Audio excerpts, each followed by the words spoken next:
Hello, happy Farm Girl Friday, guys. I just traveled over here from another farm and we stacked the hay up. Missouri is super late on getting their hay done this year because of all the rain. So we have just gotten this up out of the field.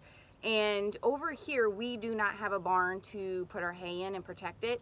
So I wanted to show you how we try to minimize the amount of weather exposure as much as possible over here by stacking it this way. So I have to come way out here. So what we do is go ahead and kind of stack it like in a pyramid, and then we got this huge tarp to cover it as much as possible. Now you can see like how we stacked them on top of each other. The reason that you stack them that way is if any water like would get in there, like you know, the tarp had a couple holes in it, not huge holes, but you know, if there's like a really big downpour, there's going to get a little bit of water in there.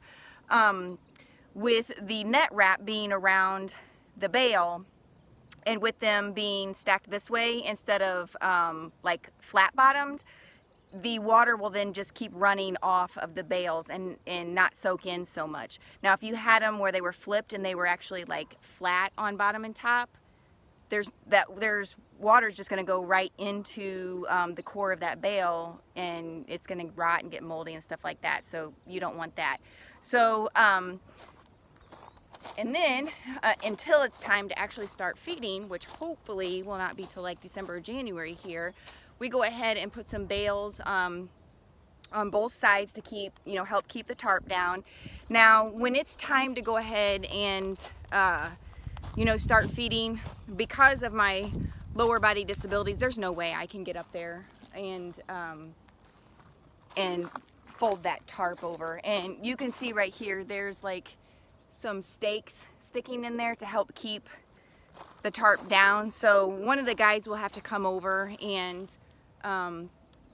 like fold it back a little bit for me, and then I can go ahead and either get them down with the tractor, or a lot of times what we do is we'll get out, like over here we usually feed 2 or 3 a day, and they'll get out a couple each day, you know, enough for me that either I can use with a tractor or I can bring the bale bed over, you know, if the ground's hard enough, and do that. So this is how, you know, since we don't have a barn over here yet, how we stack and cover. So there you go. Bye.